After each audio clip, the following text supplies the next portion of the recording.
কিছু ভালো লাগছে না। কি করা যায়, কি করা যায়? আইডিয়া, আর একটা বিয়ে করলে ভালো লাগতো।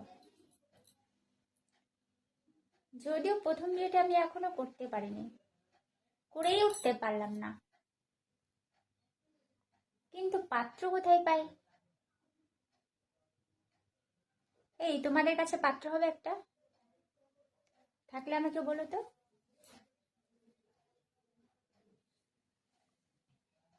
আমার স্যাম্পলটা আমি দেখিয়ে দিচ্ছি কেমন দেখতে আমি। আমাকে পছন্দ হলে পাত্রের খোঁজ পাঠিয়ে দিও, ঠিক আছে? চাইলে আমার একটা ফটো তুলে নিতে পারো।